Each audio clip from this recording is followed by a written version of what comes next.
ത്രിയേക ദൈവത്തിന് സ്തുതി. ദൈവത്തിൻ്റെ അതിപരിശുദ്ധ നാമം മഹത്വപ്പെടുമാറാകട്ടെ. കർത്താവിൽ പ്രിയ സഹോദരി സഹോദരന്മാരെ,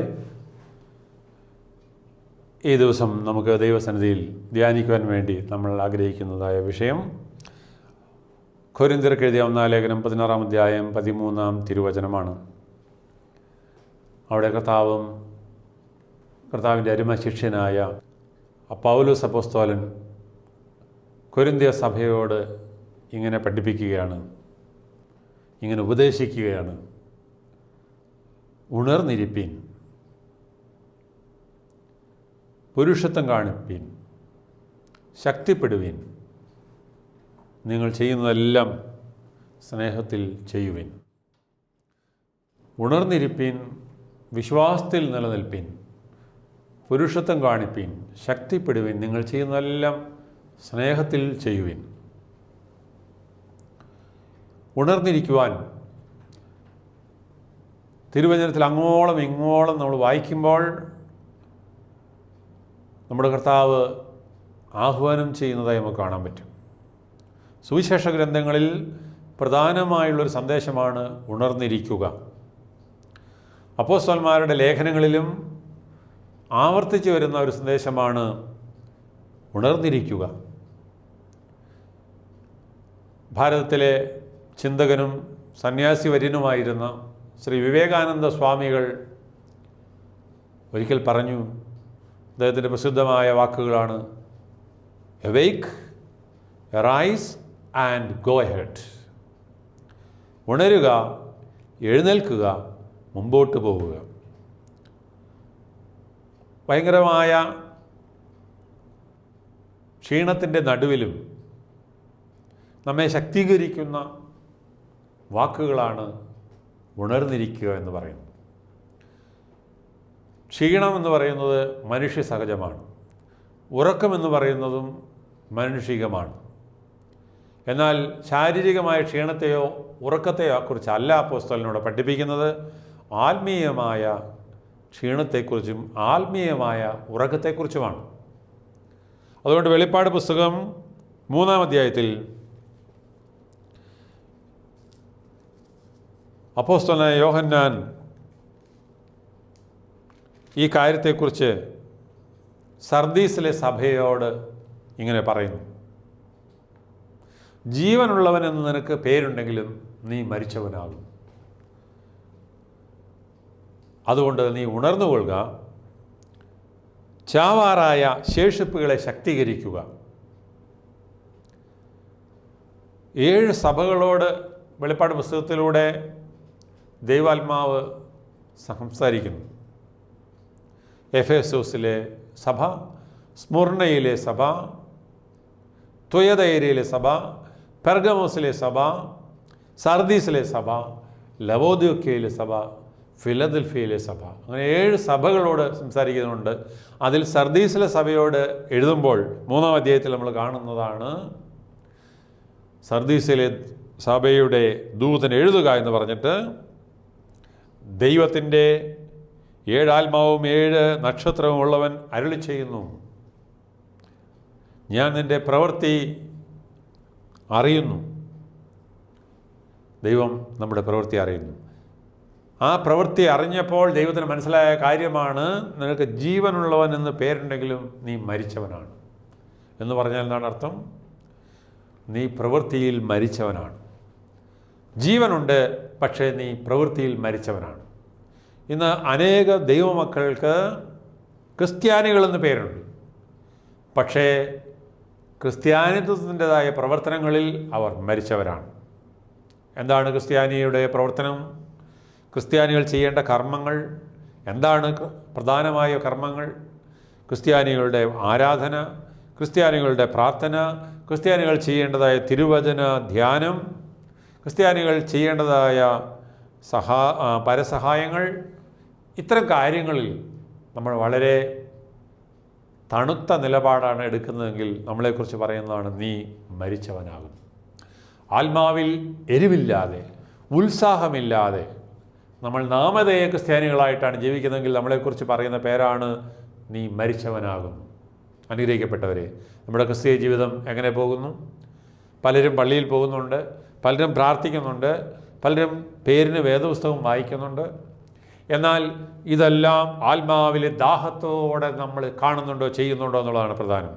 42-ാം സങ്കീർത്തനത്തിൽ പറയുന്ന സങ്കീർത്തനക്കാരൻ പറയുകയാണ്, മാൻ നീർത്തോടുകളിലേക്ക് ചെല്ലുവാൻ കാക്ഷിക്കുന്നത് പോലെ ദൈവമേ എൻ്റെ ആത്മാവ് നിന്നോട് ചേരുവാൻ കാക്ഷിക്കുന്നു. വാസ്തവത്തിൽ ദാഹിച്ചു വലഞ്ഞ മാൻപേട വെള്ളത്തിന് വേണ്ടി ആഗ്രഹിക്കുന്നത് പോലെ ദൈവസന്നിധിയിലേക്ക് പോകുവാനുള്ള ഒരു കൊതി, ഒരു ആഗ്രഹം എൻ്റെയും നിങ്ങളുടെയും ഉള്ളിൽ ഉണ്ടായിട്ടുണ്ടോ? ഉണ്ടായിട്ടില്ലെങ്കിൽ നമ്മൾ മരിച്ചവരാണ്. ദൈവവചനത്തിന് വേണ്ടി വാസ്തവമായ ആഗ്രഹം നമുക്കുണ്ടോ? നമ്മൾ പള്ളിയിൽ പോകുമ്പോൾ, ആരാധനയ്ക്ക് പോകുമ്പോൾ പലരും ആഗ്രഹിക്കുന്ന എത്രയും പെട്ടെന്ന് അത് കഴിഞ്ഞു കിട്ടണം എന്നാണ്. എത്രയും പെട്ടെന്ന് ആരാധന പൂർത്തിയായിരുന്നെങ്കിൽ, എത്രയും പെട്ടെന്ന് പ്രസംഗം ഒന്ന് കഴിഞ്ഞിരുന്നെങ്കിൽ എന്നാണ് പലരും ചിന്തിക്കുന്നത്. എന്നാൽ സത്യം എന്താണ്? ദൈവവചനത്തോട് കൊതിയുള്ള മക്കൾ പ്രാർത്ഥിക്കുന്നത് അല്പം കൂടെ അച്ഛൻ വചനം പറഞ്ഞിരുന്നെങ്കിൽ, അല്പം കൂടെ സുവിശേഷകൻ സുവിശേഷം പങ്കുവച്ചിരുന്നെങ്കിൽ, ഈ ആരാധന അല്പം കൂടെ നീണ്ടിരുന്നെങ്കിൽ, അല്പം കൂടെ എനിക്ക് ദൈവസന്നിധിയിൽ ഇരിക്കാൻ കഴിഞ്ഞിരുന്നെങ്കിൽ. ദാവീദിൻ്റെ പ്രാർത്ഥന 27-ാം സങ്കീർത്തനം 4-ാം തിരുവചനത്തിൽ ഇങ്ങനെ കൊടുത്തിരിക്കുകയാണ്, ഞാൻ യഹോവയോടൊരു കാര്യം അപേക്ഷിച്ചു, അതുമാത്രം ഞാൻ ആഗ്രഹിക്കുകയും ചെയ്യുന്നു. എന്താണ് ദാവീദിൻ്റെ ആഗ്രഹം, ദാവീദിൻ്റെ പ്രാർത്ഥന, ദാവീദിൻ്റെ അപേക്ഷ എന്താണ്? യഹോവയുടെ മനോഹരത്വം കാണുക, അവൻ്റെ മന്ദിരത്തിൽ ധ്യാനിക്കുക, അവൻ്റെ ആലയത്തിൽ രാപ്പാർക്കുവാനും തന്നെ. അവൻ്റെ മനോഹരത്വം കാണുവാൻ, അവൻ്റെ മന്ദിരത്തിൽ ധ്യാനിപ്പാൻ, അവൻ്റെ ആലയത്തിൽ പാർക്കുവാൻ ഭയങ്കര ആഗ്രഹമാണ്, ഭയങ്കര കൊതിയാണ് ദാവീദിന്. അനുഗ്രഹിക്കപ്പെട്ടവരെ, എനിക്കും നിങ്ങൾക്കും ദൈവത്തിൻ്റെ ആലയത്തിൽ ഇരിക്കുന്നത് സന്തോഷമാണോ? ദൈവവചനം കേട്ടുകൊണ്ടിരിക്കുന്നത് ആഹ്ലാദമാണോ? അത് തേൻകട്ടേക്കാളും മധുരമുള്ള അനുഭവമായി തീരുന്നുണ്ടോ? ഉണ്ടെങ്കിൽ നമ്മൾ മരിച്ചവരല്ല. ഇതെപ്പോഴെങ്കിലും നമ്മളെ ക്ഷീണിപ്പിക്കുന്നുണ്ടെങ്കിൽ, ഇതെപ്പോഴെങ്കിലും നമുക്ക് അസ്വസ്ഥത ഉണ്ടാക്കുന്നുണ്ടെങ്കിൽ അതിൻ്റെ അർത്ഥം നമ്മൾ മരിച്ചവരാണ്. ആത്മാവിൽ മരിച്ചവർക്ക് ദൈവത്തിൻ്റെ വചനത്തെ സ്വീകരിക്കാൻ സാധ്യമല്ല. ആത്മാവിൽ മരിച്ചവർക്ക് ദൈവത്തെ യഥാർത്ഥമായി ആരാധിക്കാനും സാധിക്കുകയില്ല. അതുകൊണ്ട് ആഹ്ലാദത്തോടെ ആത്മാവിൽ തുള്ളിച്ചാടിക്കൊണ്ട് ദാവീദിനെ പോലെ ദൈവത്തെ ആരാധിക്കാൻ നമുക്ക് സാധിക്കണമെങ്കിൽ നമ്മുടെ ഉള്ളം കൊണ്ട് ദൈവത്തെ നമ്മൾ സ്തുതിക്കുന്നവരായിരിക്കണം, ഉള്ളം കൊണ്ട് ദൈവത്തിൽ ആനന്ദിക്കുന്നവരായിരിക്കണം. ഉള്ളത്തിൽ കർത്താവിനെ സ്വീകരിച്ചവർക്ക് മാത്രമേ അത് സാധ്യമാകൂ എന്നാണ് നമുക്ക് ചിന്തിക്കാനായിട്ട് സാധിക്കുക. കർത്താവ് ഒരിക്കൽ തൻ്റെ പീഡാനുഭവത്തിൻ്റെ സമയം വിശുദ്ധ മത്തായി 26-ാം അധ്യായത്തിൽ അത് സവിസ്തരം എഴുതിയിരിക്കുന്നു. ശിഷ്യന്മാരെയും കൂട്ടിക്കൊണ്ട്, ശിഷ്യന്മാരിൽ പ്രമുഖരായ പത്രോസ്, യാക്കോബ്, യോഹന്നാൻ എന്നീ മൂവരെയും കൂട്ടിക്കൊണ്ട് ഗത്സമൻ തോട്ടത്തിൽ ചെന്നു. എന്നിട്ട് അവരോട് പറഞ്ഞു, നിങ്ങളോടിരുന്ന് പ്രാർത്ഥിപ്പീൻ എന്ന് പറഞ്ഞ് കർത്താവ് ഒരു കല്ലേറ് ദൂരം പോയി മുട്ടുകുത്തി പ്രാർത്ഥിക്കുകയാണ്. പിതാവേ, ഉത്കടമായ വികാര വിസ്ഫോടനത്തിൽ യേശു പ്രാർത്ഥിക്കുകയാണ്. പിതാവേ, കഴിയുമെങ്കിൽ ഈ പാനപാത്രം എങ്കിൽ നിന്ന് നീക്കണമേ, എങ്കിലും എൻ്റെ ഇഷ്ടമല്ല അപ്പാ, നിൻ്റെ ഇഷ്ടം നടക്കണമേ എന്നും കൂട്ടിച്ചേർത്ത് പ്രാർത്ഥിക്കുകയാണ്. പ്രാർത്ഥന കഴിഞ്ഞ് യേശു മടങ്ങി വരുമ്പോൾ ശിഷ്യന്മാരുടെ കണ്ണ് ഉറക്കഭാരത്താൽ തൂങ്ങുന്നത് കണ്ടു. അപ്പോൾ യേശു പറഞ്ഞു, ജഡമോ ബലഹീനമാണ്, ആത്മാവ് ഒരുക്കമുള്ളതാണെങ്കിലും, അതുകൊണ്ട് നിങ്ങൾ ഉണർന്നിരുന്ന് പ്രാർത്ഥിപ്പീൻ. വീണ്ടും 2-ാം വട്ടവും യേശു പ്രാർത്ഥിക്കാനായിട്ട് പോയി. പ്രാർത്ഥിച്ചു വരുമ്പോൾ അവർ മയങ്ങുന്നതായി കണ്ടു. അപ്പോൾ യേശു പറയുന്നൊരു വാക്കുണ്ട്, മത്തായിയുടെ സുവിശേഷം 26:40, എന്നോടുകൂടെ ഒരു നാഴിക പോലും ഉണർന്നിരിപ്പാൻ നിങ്ങൾക്ക് കഴിഞ്ഞില്ലയോ? അതൊരു ഭയങ്കര എന്താ പറയുക, ഹൃദയത്തിൽ സ്പർശിക്കുന്ന വാക്കുകളാണ്. എന്നോടുകൂടെ ഒരു നാഴിക പോലും ഉണർന്നിരിപ്പാൻ നിങ്ങൾക്ക് കഴിഞ്ഞില്ലയോ? നിർണായകമായ ഗുരുവിൻ്റെ നിമിഷങ്ങളിൽ ഒരു കൂട്ട് നൽകുവാൻ അവർ പരാജയപ്പെട്ടു. നമ്മളും നമ്മുടെ പ്രിയപ്പെട്ടവരുടെ ജീവിതത്തിലെ സന്നിഗ്ധ ഘട്ടങ്ങളിൽ, പ്രയാസങ്ങളുടെ ഘട്ടങ്ങളിൽ, സങ്കടങ്ങളുടെ ഘട്ടങ്ങളിൽ, സംഘർഷങ്ങളുടെ ഘട്ടങ്ങളിൽ, പരീക്ഷകളുടെ നാളുകളിൽ, രോഗങ്ങളുടെ നാളുകളിൽ, മരണത്തിൻ്റെ നാളുകളിൽ അവർക്ക് വേണ്ടി പ്രാർത്ഥിപ്പാൻ നമുക്ക് സാധിക്കാറുണ്ടോ? നമ്മളപ്പോഴും ക്ഷീണിതരായി മയങ്ങുകയായിരിക്കും. ഒരുപക്ഷെ ക്ഷീണിതരായി ആത്മാവിൽ പ്രാർത്ഥിക്കണമെന്ന് ആഗ്രഹമുണ്ടെങ്കിലും ക്ഷീണം കൊണ്ട് നമ്മൾ തളർന്നു പോവുകയായിരിക്കാം. ദൈവത്തിൻ്റെ വചനം പറയുന്നു, ആ ആത്മാവ് ഒരുക്കമുള്ളതെങ്കിലും ജഡം ബലഹീനമാണ്. അതുകൊണ്ട് നിങ്ങൾ ശ്രദ്ധിക്കുക, ആ കാര്യത്തെക്കുറിച്ച് ബോധമുള്ളവരായി ഉണർന്നിരുന്ന് പ്രാർത്ഥിക്കുക. ഇതാണ് ഗത്സമൻ തോട്ടത്തിൽ യേശു തൻ്റെ ശിഷ്യന്മാരെ പഠിപ്പിക്കുന്നത്. തൻ്റെ ജീവിതാനുഭവത്തോട് ചേർത്ത് ശിഷ്യന്മാരുടെ സ്നേഹവും പ്രാർത്ഥനയും അപേക്ഷിക്കുന്ന, ചോദിക്കുന്ന യേശുവിനത്രേ നമ്മളവിടെ കാണുക. അത് നൽകുവാൻ തൻ്റെ പ്രിയപ്പെട്ട ശിഷ്യന്മാർ പരാജയപ്പെട്ടു. അപ്പോൾ നമ്മൾ ഉണർന്നിരുന്ന് പ്രാർത്ഥിക്കേണ്ടത് നമ്മോട് കൂടെ കഷ്ടമനുഭവിക്കുന്നവർക്ക് വേണ്ടിയിട്ടാണ്. അഥവാ യേശുവിനെ പോലെ ആത്മസംഘർഷം അനുഭവിക്കുന്ന വ്യക്തികൾക്ക് വേണ്ടിയും നമ്മൾ ഉണർന്നിരുന്ന് പ്രാർത്ഥിക്കണം. ദേവാലയങ്ങളുടെ അസ്വസ്ഥതകളിലൂടെ കടന്നു പോകുന്ന ഇടവകകൾക്ക് വേണ്ടിയും നമുക്ക് പ്രാർത്ഥിക്കാൻ സാധിക്കണം. പ്രിയപ്പെട്ടവരെ, രണ്ടാമത് നമ്മൾ പ്രാർത്ഥിക്കേണ്ടത് വിശുദ്ധ മത്തായിയുടെ സുവിശേഷം 24-25 അധ്യായങ്ങളിൽ പറഞ്ഞിരിക്കുന്നു, നിങ്ങൾ കർത്താവ് ഏത് നിമിഷത്തിൽ ഏത് ദിവസത്തിൽ വരുന്നുവെന്ന് നിങ്ങൾ അറിയായക കൊണ്ട് ഉണർന്നിരിപ്പിക്കും. നമ്മൾ ഉണർന്നിരുന്ന് പ്രാർത്ഥിക്കേണ്ട രണ്ടാമത്തെ കാര്യം, കർത്താവിൻ്റെ വരവ് എപ്പോഴാണെന്ന് നമ്മൾ അറിയുകയില്ല. കർത്താവിൻ്റെ വരവ് ഏത് ദിവസത്തിലെന്ന് നിങ്ങൾ അറിയായക കൊണ്ട് ഉണർന്നിരിപ്പിക്കും. കർത്താവ് പറഞ്ഞു, 1 തെസ്സലോനിക്കർ 4 അധ്യായം 16 തിരുവചനത്തിൽ പറഞ്ഞു, കർത്താവ് താൻ ഗംഭീരനാഥത്തോടും പ്രധാന ദൂതൻ്റെ ശബ്ദത്തോടും ദൈവത്തിൻ്റെ കാഹളത്തോടും കൂടെ സ്വർഗത്തിൽ നിന്ന് ഇറങ്ങി വരും. ക്രിസ്തുവിൽ മരിച്ചവർ ആദ്യമേ ഉയർക്കും. പിന്നെ ജീവനോടെ ശേഷിക്കുന്നവരായ നമ്മൾ കർത്താവിനെ എതിരേൽപ്പാനായിട്ട് മേഘങ്ങളിൽ എടുക്കപ്പെടും. ഇങ്ങനെ നാം എപ്പോഴും കർത്താവിനോട് കൂടെ ആയിരിക്കും. കർത്താവിൻ്റെ മഹത്തായ പുനരാഗമനത്തിൽ അവനോട് കൂടെ ചേർക്കപ്പെടുവാൻ ഭാഗ്യം ഉണ്ടാകുവാൻ വേണ്ടി ദൈവമക്കളായ നമ്മൾ ഉണർന്നിരിക്കണം. ഉണർന്നിരുന്നില്ലെങ്കിൽ എന്ത് സംഭവിക്കുമെന്നുള്ളത് പഠിപ്പിക്കാനാണ് 25-ാം അധ്യായത്തിൽ 10 കന്യകമാരെക്കുറിച്ച് കർത്താവ് ഓർമ്മിപ്പിക്കുന്നത്. 10 കന്യകമാരിൽ 5 പേർ ബുദ്ധിയുള്ളവരും 5 പേർ ബുദ്ധിഹീനകളുമായിരുന്നു എന്നാണ് പരിചയപ്പെടുത്തുക. എന്തുകൊണ്ടാണ് കുറച്ച് പേർ ബുദ്ധിയുള്ളവരായി തീർന്നത്? അവർ ഒരുക്കത്തിൻ്റെ പാത്രങ്ങളിൽ ഉണർവിൻ്റെ എണ്ണയെടുത്തു. ഒരുക്കത്തിൻ്റെ പാത്രങ്ങളിൽ ഉണർവിൻ്റെ എണ്ണയെടുത്തു. ബുദ്ധിഹീനകളാകട്ടെ ഒരുങ്ങി, പക്ഷേ പാത്രത്തിൽ എണ്ണയെടുത്തില്ല. ബാഹ്യമായ ഒരുക്കം 10 പേർക്കും ഉണ്ടായിരുന്നു, എന്നാൽ ആന്തരികമായ ഉണർവ് 5 പേർക്കേ ഉണ്ടായിരുന്നുള്ളൂ എന്ന് ചുരുക്കം. പാത്രത്തിൽ എണ്ണയെടുത്തില്ല എന്ന് പറഞ്ഞാൽ ആത്മാവിൻ്റെ തീ കത്താൻ ആവശ്യമായിരിക്കുന്ന കൃപാവരങ്ങൾ അവരിലുണ്ടായിരുന്നില്ല. അനുഗ്രഹിക്കപ്പെട്ടവരെ, ഇന്ന് എല്ലാ ക്രിസ്ത്യാനികളും മണവാളിനെ കാത്തിരിക്കുന്ന 10 കന്യകമാരെ പോലെയാണ്. എന്നാൽ ഉണർവുള്ളവരായ, ആത്മാവിൽ തീ കത്തുന്നവരായ ക്രിസ്ത്യാനികൾ, ദൈവമക്കൾ വളരെ ചുരുക്കമാണ്. അങ്ങനെയുള്ളവരെയാണ് ബുദ്ധിയുള്ളവർ എന്ന് പറയുന്നത്. നിങ്ങളുടെ ആത്മാവിൽ തീ കത്താനുള്ള സാധ്യതയുണ്ടോ? കർത്താവ് വരുമ്പോൾ കത്തിച്ച ദീപത്തോടു കൂടുന്ന 5 ബുദ്ധിമതികളായ കന്യകമാർ മണവറയിൽ പ്രവേശിച്ചു എന്നാണ് പറയുക. മണവാളനോടുകൂടെ മണവറയിൽ പ്രവേശിച്ചത് 5 പേർ മാത്രമാണ്. അവർ വിളക്ക് കത്തിച്ചപ്പോൾ ദീപം കത്തി. അതിൻ്റെ കാരണം ആത്മാവിൻ്റെ എണ്ണ അവരിൽ ഉണ്ടായിരുന്നു. പരിശുദ്ധാത്മാവിൻ്റെ കൃപാവരങ്ങൾ നമ്മിലുണ്ടോ? തീർച്ചയായും നമ്മൾ കത്തുക തന്നെ ചെയ്യും. മുൾപടർപ്പിൽ മോശയ്ക്ക് മുമ്പിൽ കത്തിയതായ ദൈവത്തിൻ്റെ പരിശുദ്ധാത്മാവിൻ്റെ അഗ്നി എൻ്റെ നിങ്ങളുടെ ജീവിതത്തിൽ കത്താൻ തുടങ്ങിയാൽ അനേകർക്ക് ദൈവത്തെ ദർശിക്കാനായിട്ട് സാധിക്കും, ദൈവശബ്ദം കേൾക്കാനായിട്ട് സാധിക്കും.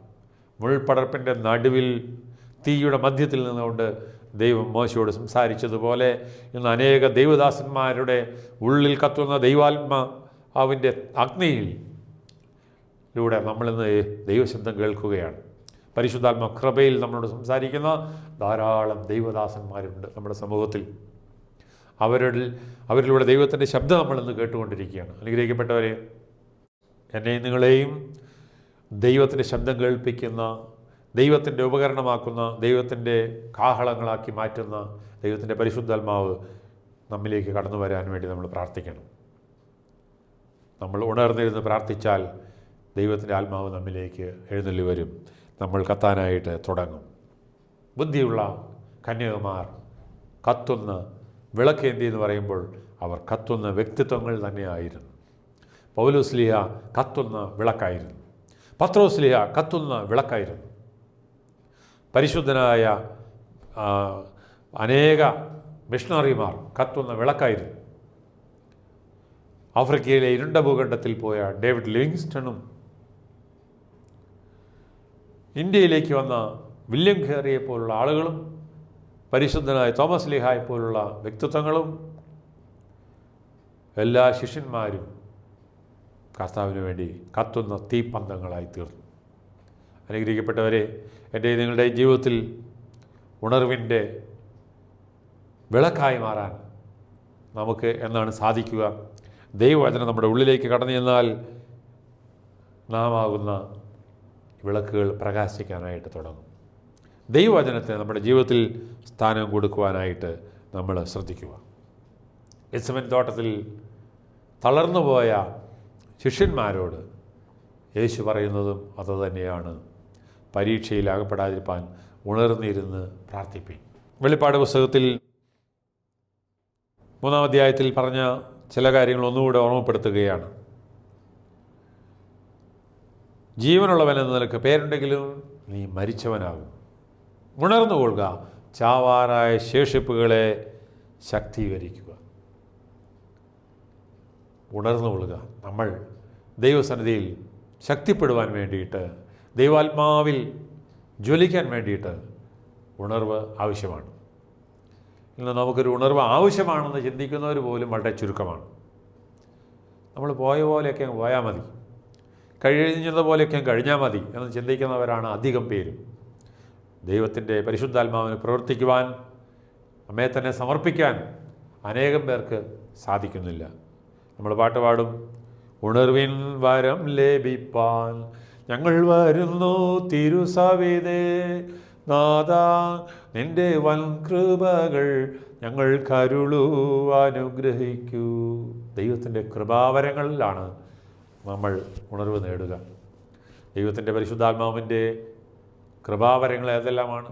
സ്നേഹം, സമാധാനം, സന്തോഷം, ദീർഘക്ഷമ, ദയ, പരോപകാരം, വിശ്വസ്തത, സൗമ്യത, ഇന്ദ്രിയജയം. ഇത് ആത്മാവിൻ്റെ വരദാനങ്ങളാണ്. ഈ വരദാനങ്ങളാൽ നമ്മൾ തെളിയിക്കപ്പെടണം. നമ്മളാകുന്ന ദീപം കത്തണം. ഇനി കത്താതിരുന്നാൽ, നമ്മൾ ഉണരാതിരുന്നാൽ, നീ ഉണരാതിരുന്നാൽ എന്ത് സംഭവിക്കുമെന്ന് തിരുവചനത്തിൽ പറഞ്ഞിട്ടുണ്ട്. വെളിപ്പാട് പുസ്തകം 3-ാം അധ്യായം 3-ാമത്തെ തിരുവചനത്തിൻ്റെ അവസാന ഭാഗം. നീ ഉണരാതിരുന്നാൽ ഞാൻ കടലെ പോലെ വരും എന്നാണ് കർത്താവ് അരുളി ചെയ്തിരിക്കുന്നത്. അനുഗ്രഹിക്കപ്പെട്ടവരെ, ഉണർന്നിരിക്കുക. കർത്താവിൻ്റെ വരവിന് വേണ്ടി ഉണർന്നിരിക്കുക. ക്രിസ്തീയ ജീവിതത്തിൻ്റെ തളർച്ച മാറ്റുവാൻ വേണ്ടി ഉണർവുള്ളവരായിരിക്കുക. പ്രത്യാശയുടെ ഉണർവുള്ളവരായി തീരുക. കർത്താവിൻ്റെ വീണ്ടും വരവിന് വേണ്ടി ഉണർന്നിരിക്കുക.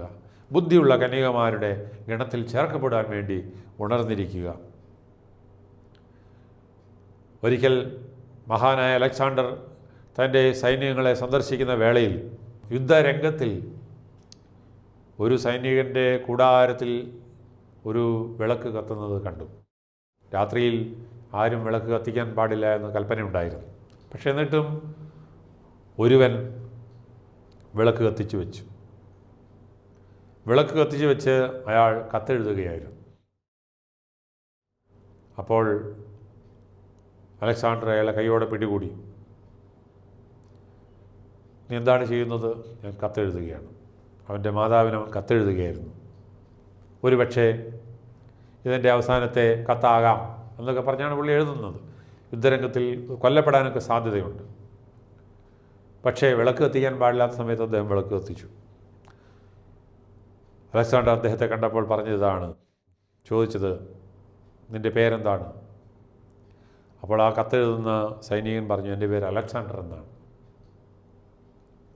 അപ്പോൾ രാജാവായ അലക്സാണ്ടർ പറഞ്ഞു, ഒന്നുകിൽ നീ നിൻ്റെ പ്രവൃത്തി മാറ്റുക, അല്ലെങ്കിൽ നീ നിൻ്റെ പേര് മാറ്റുക. ഒന്നുകിൽ നിൻ്റെ പ്രവൃത്തി നന്നാക്കുക, അല്ലെങ്കിൽ നിൻ്റെ പേര് മാറ്റുക. എന്ന് പറഞ്ഞാൽ അലക്സാണ്ടർ എന്ന പേരിട്ടുകൊണ്ട് നീ ഇത്തരം പണികൾ ചെയ്യാൻ പാടില്ല. നീ കൽപ്പനകൾ അല്ലെങ്കിൽ ആജ്ഞകൾ അനുസരിക്കുന്നവനായി തീരണം. ക്രിസ്ത്യാനി എന്ന പേര് വെച്ചുകൊണ്ട് നമ്മൾ ദൈവവചനത്തെ പാലിക്കാത്തവരായി ജീവിക്കുന്നതിലും ഭേദം ഒന്നുകിൽ നമ്മൾ ക്രിസ്ത്യാനി എന്ന ലേബൽ മാറ്റുക, അല്ലെങ്കിൽ നമ്മുടെ പ്രവൃത്തികളെ മാറ്റുക എന്നാണ് ആ സംഭവം നൽകുന്നതായ സന്ദേശം. അനുഗ്രഹിക്കപ്പെട്ടവരെ, നമ്മളുടെ പ്രവൃത്തി ദൈവസന്നിധിയിൽ പൂർണ്ണതയുള്ളതാണോ എന്ന് നമ്മൾ ചിന്തിക്കണം. വെളിപ്പാട് പുസ്തകത്തിൽ പറയുകയാണ്, നിൻ്റെ പ്രവൃത്തി ദൈവസന്നിധിയിൽ പൂർണ്ണതയുള്ളതായി കണ്ടില്ല. എന്നാൽ അതിൻ്റെ 5-ാമത്തെ വാക്യത്തിൽ പറയുന്നുണ്ട്, എങ്കിലും ഉടുപ്പ് മലിനമാകാത്ത കുറേ പേർ സർദീസിൽ നിനക്കുണ്ട്. ഇതൊക്കെയാണെങ്കിലും കുറേ ആളുകൾ മാലിന്യം തട്ടാതെ, പാപം തട്ടാതെ ജീവിതത്തെ കാത്തു സൂക്ഷിക്കുന്നവരായി ഉണ്ട് എന്നുള്ളത് ആശാവഹമാണ്. അവരെന്ത് ചെയ്യും? അവർ യോഗ്യന്മാരാകയാൽ വെള്ള ധരിച്ചുകൊണ്ട് എന്നോടുകൂടെ നടക്കുകയും ജയിക്കുന്നവൻ വെള്ളയുടുപ്പ് ധരിക്കും. അവൻ്റെ പേർ ഞാൻ ജീവൻ്റെ പുസ്തകത്തിൽ നിന്ന് മായ്ച്ച് കളയാതെ എൻ്റെ പിതാവിൻ്റെ സന്നിധിയിലും അവൻ്റെ ദൂതന്മാരുടെ മുമ്പിലും അവൻ്റെ പേർ ഏറ്റുപറയും. അപ്പോൾ ഉടുപ്പ് മലിനമാകാത്ത വ്യക്തികളെക്കുറിച്ച് പറയുകയാണ്, അവർ യോഗ്യന്മാരായി വെള്ള ഉടുപ്പ് ധരിച്ചുകൊണ്ട് നടക്കും. വിശുദ്ധിയുടെ വെള്ളയുടുപ്പ് ധരിച്ചുകൊണ്ട് ദൈവത്തോടു കൂടെ നടക്കുവാൻ അവർക്ക് ഭാഗ്യമുണ്ടാകുമെന്ന് മാത്രമല്ല, അവരുടെ പേര് ജീവൻ്റെ പുസ്തകത്തിൽ ചേർക്കുകയും ചെയ്യും. എന്നിട്ടോ, എൻ്റെ പിതാവിൻ്റെ സന്നിധിയിലും അവൻ്റെ ദൂതന്മാരുടെ മുമ്പിലും ഞാൻ അവരുടെ പേര് ഏറ്റുപറയും. എൻ്റെയും നിങ്ങളുടെയും പേര് സ്വർഗത്തിൽ ദൈവത്തിന് മുമ്പാകെ, ദൂതന്മാരുടെ മുമ്പാകെ നമ്മുടെ കർത്താവിൻ്റെ രക്ഷിതാവുമായ യേശുമശിഹ ഏറ്റുപറയാൻ ഇടയാകണമെങ്കിൽ നമ്മൾ ഉണർവുള്ളവരായി, വെള്ളയുടുപ്പ് ധരിച്ചവരായി, കന്മഷം തീണ്ടാത്തവരായി, പാപം തീണ്ടാത്തവരായി, വിശുദ്ധിയുള്ളവരായി കർത്താവിന് വേണ്ടി ഉണർവോടെ ജീവിക്കുവാൻ ഇടയായിത്തീരണം. ബുദ്ധിയുള്ള കന്യകമാരെ പോലെ കർത്താവിൻ്റെ വീണ്ടും വരവിന് വേണ്ടി ഉണർവോടെ കാത്തിരിക്കാൻ എനിക്ക് നിങ്ങൾക്കും ദൈവമായ കർത്താവ് സഹായിക്കട്ടെ എന്ന് പ്രാർത്ഥിച്ചുകൊണ്ട്, ആശംസിച്ചുകൊണ്ട് എൻ്റെ വാക്കുകൾ ചുരുക്കുന്നു. നമുക്ക് പ്രാർത്ഥിക്കാം. കരുണയുള്ള ദൈവമേ, ഞങ്ങളെ ചേർക്കുവാൻ വേണ്ടി വീണ്ടും സ്വർഗം ചായച്ചിറങ്ങി വരാമെന്ന് വാക്ക് തന്നവനായ ഞങ്ങളുടെ സർവശക്തനായ കർത്താവേ, അവിടുത്തെ തിരുസന്നിധിയിൽ ഞങ്ങളുടെ ജീവിതത്തിലെ ഉണർവ് കാത്തു സൂക്ഷിപ്പാൻ ഞങ്ങളെ അനുഗ്രഹിക്കണമേ. പലപ്പോഴും ഞങ്ങൾ ശിഷ്യന്മാരെ പോലെ മയങ്ങിപ്പോയിട്ടുണ്ട്, തളർന്നു പോയിട്ടുണ്ട്. യഹോവയെ കാത്തിരിക്കുന്നവർ ശക്തിയെ പുതുക്കും. അവർ തളർന്നു പോകാതെ ഓടുകയും മടുത്തു പോകാതെ നടക്കുകയും ചെയ്യുമെന്ന് അരുളി ചെയ്തിരിക്കുന്ന പ്രകാരം കഴുകന്മാരെ പോലെ ശക്തി പ്രാപിപ്പാൻ ഞങ്ങളെ ഉയരത്തിൽ പറക്കുവാൻ ഞങ്ങളെ യോഗ്യരാക്കണമെന്ന് പ്രാർത്ഥിക്കുന്നു. ആത്മാവിൽ ഉണർവുള്ളവരായി, ബുദ്ധിയുള്ള കന്യകമാരെ പോലെ കർത്താവിൻ്റെ വരവിന് വേണ്ടി ഒരുക്കമുള്ളവരായി ജീവിപ്പാൻ, കർത്താവെ ആത്മാവിൽ നിറമുള്ളവരായി ജീവിപ്പാൻ ഞങ്ങളെ സഹായിക്കണമേ. കർത്താവിന് വേണ്ടി കത്തുന്ന തീപ്പന്തങ്ങളാകുവാൻ ഞങ്ങളെ അനുഗ്രഹിക്കണമെന്ന് പ്രാർത്ഥിക്കുന്നു. പിതാവിൻ്റെയും പുത്രൻ്റെയും പരിശുദ്ധാത്മാവിൻ്റെ നാമത്തിൽ തന്നെ. ആമേൻ.